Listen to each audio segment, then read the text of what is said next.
সকলকে জানাই শুভ নববর্ষ। ঘুম থেকে উঠে দেখি মা সবজি কাটছে, তারপর কাকা আমি চলে গেলাম চা খেতে। এরপর আমি চলে গেলাম চুলে একটা হেয়ার মাস্ক লাগাতে। এই হেয়ার মাস্কটা তৈরি করেছি টক দই, লেবু আর মধু দিয়ে, যেটা আমার চুলে একটা ভলিউম এনে দিয়েছে আর চুলটাকে আরো সিল্কি আর স্মুদি করেছে। তারপরে দেখি আমার দুটো ছোট বোনু এখানে স্নান করে নতুন জামা পরে নিয়ে খেলছে। ওদের দেখলে আমার ছোটবেলার কথা মনে পড়ে যায়। এরপর চলে গেলাম আমাদের ঘরে পুজো দিতে। ঠাকুরের কাছে আজকে নববর্ষের দিনে সকলের শুভ কামনা চাইলাম। এরপর চলে গেলাম দুপুরে লাঞ্চ করবো। আজকে দুপুরে মেনুতে ছিল শাক ভাজা, কুমড়ো ভাজা, উচ্ছে ভাজা, টক ডাল, এঁচড় চিংড়ি, মাংস, 2 রকমের মিষ্টি।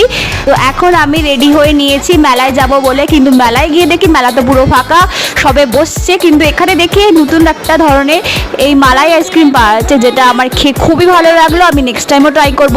এরপর ঘরে চলে এলাম। ঘরে এসে দাদা বললো একটু বিরিয়ানি বানাতে, তো বিরিয়ানি বানাতে বসে গেলাম। তো আজকে বিরিয়ানিটা কেমন হয়েছে মা খেয়ে বলো। ভিডিওটা এতটাই, বাই বাই।